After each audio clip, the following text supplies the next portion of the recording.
Saludándoles atentamente su amigo José Manuel Marmolejo Delgado en nuestro programa Hace algún tiempo en ese lugar de esta gran estación OMV Radio en Ecatepec de Morelos, Estado de México. Damos inicio a nuestro programa con nuestra sección Ecatepec en la historia. Hace no muchos años, la Sierra de Guadalupe estaba separada por amplias llanuras de la Ciudad de México.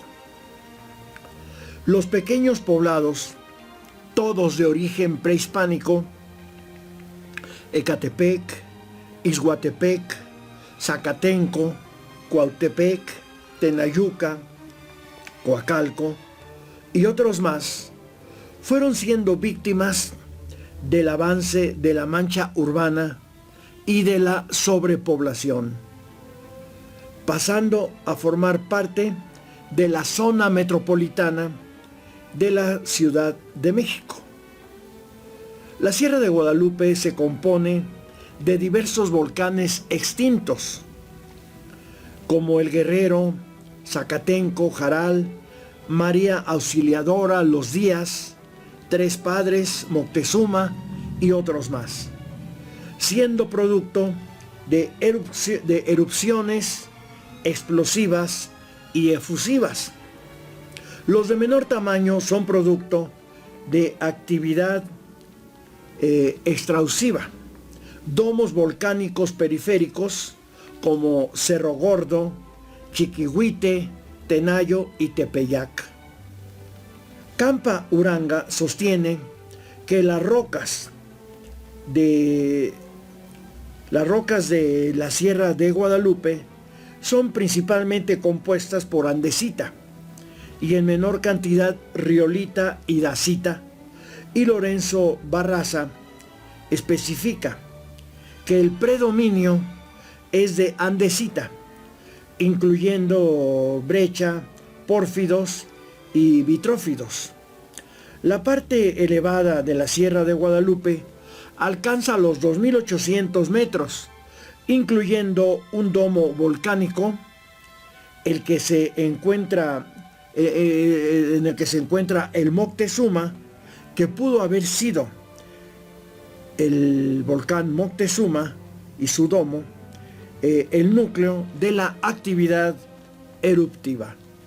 La Sierra de Guadalupe y el lago de Texcoco, la laguna de San Cristóbal o de Xaltocan, fueron elementos geográficos esenciales para el poblamiento humano, para el nacimiento de nuestros pueblos, como lo es Ecatepec.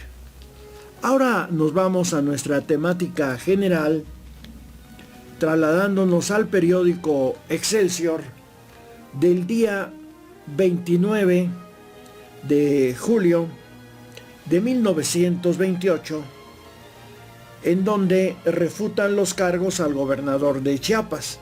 En nuestra anterior sesión vimos cómo el gobernador de Chiapas era acusado de ser miembro de los Caballeros de Colón, cuando el gobierno de Calles era totalmente anticlerical. Y entonces decíamos, bueno, un clerical en un gobierno anticlerical, pues era un riesgo estar ahí, era totalmente una incongruencia, y de eso acusaban al gobernador de Chiapas, pero evidentemente este se defendía. Era la lucha política después de la muerte de Obregón. Las imputaciones hechas al señor licenciado Coutinho no tienen fundamento, según lo asevera el presidente de la Liga de Defensa Revolucionaria, señor Antonio León. El señor Antonio Rojas hizo a Excelsior diversas declaraciones desmintiendo en su totalidad las aseveraciones del señor Manuel E. Guzmán en contra del gobernador Coutinho. Tildó a Guzmán de hombre de paja, que obedecía a los intereses de los señores Tiburcio Fernández Ruiz, Federico Martínez Rojas y Rafael Cali Mayor. Sobre todo del segundo, quien fuera destituido de su cargo de gobernador de Yucatán por la Comisión Permanente en vista del acuerdo presidencial basado en diversas conclusiones obtenidas por la Secretaría de Gobernación. En esta se acusaba a Martínez de encubrimiento de delitos de sangre, pero principalmente de permitir que sacerdotes católicos ejercieran sus funciones sin los permisos de ley y la penetración desde Guatemala de sacerdotes extranjeros violando el artículo 13 constitucional y la ley del 21 de junio de 1925. México se encontraba en plena guerra cristera, en pleno combate entre la Iglesia Católica y el gobierno de Calles. Ese exfuncionario además tenía relaciones con el clero que intervenía en actos electorales y políticos. A Fernández Ruiz lo acusó de tener procesos penales pendientes ante la Procuraduría General de la República y a Cali Mayor de ser felicista y de la huertista. Los culpó de querer recobrar el poder que perdieron, contradecir los llamados a la unidad nacional hechos por Calles y de tener tendencias separatistas. Negó la autenticidad de la dedicatoria en la fotografía, presuntamente hecha por el obispo de Oaxaca al gobernador de Yucatán, y del documento en que Coutinho aparece como integrante de los Caballeros de Colón del Consejo Madre Santísima de la Luz, 1891, cuando el calumniado nació en 1894. Afirmó que el origen del ataque era que Coutinho secundaba en Chiapas a Calles con sus trabajos de implantar la previsión social y de desfanatizar y desanalfabetizar al pueblo.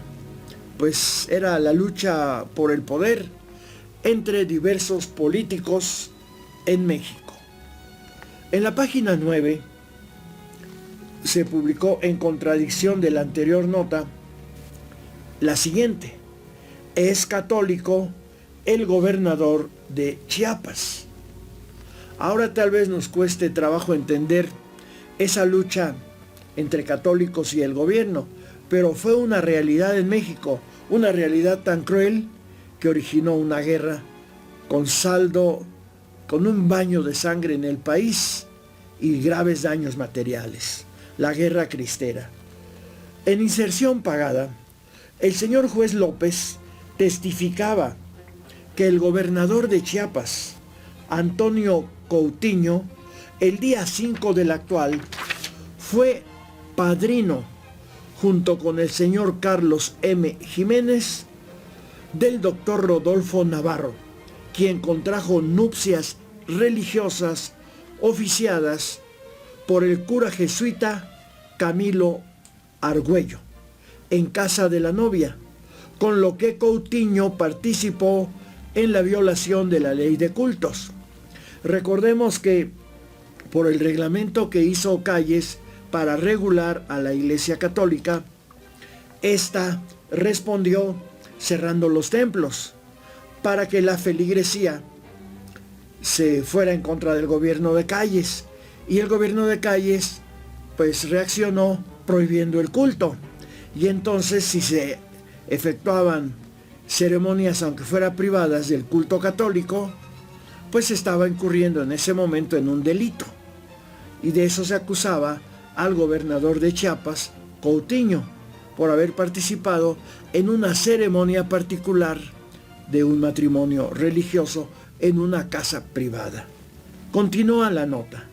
López acusó a Coutinho de ser parte de los fanáticos autores del asesinato de Obregón. Concluyó su inserción así: es vergonzoso que en las filas de la revolución existan elementos de esa naturaleza. México, Distrito Federal, a 27 de julio de 1928. Pues qué situación tan terrible vivía México en ese momento. Miseria, cancelación del camino a pasos de tortuga del reparto agrario, crisis económica, asesinato de Obregón. Habían asesinado pocos años antes algunos años antes a Carranza, una lucha feroz por el poder y, aparte de todo, la guerra cristera tan salvaje en México. Y desde luego los políticos peleándose entre ellos por los cargos, por los puestos, acusándose de ser cómplices de los guerrilleros cristeros, de ser cómplices de los arzobispos que propiciaban la guerra cristera en contra del Estado mexicano. Qué terrible situación vivía nuestra patria. Una guerra interna, una guerra civil, costosísima en sangre y en recursos materiales. La guerra cristera. Pero de esta temática continuaremos hablando en nuestra próxima emisión de nuestro programa Hace algún tiempo en ese lugar. De esta gran estación OMV Radio en Ecatepec de Morelos, Estado de México.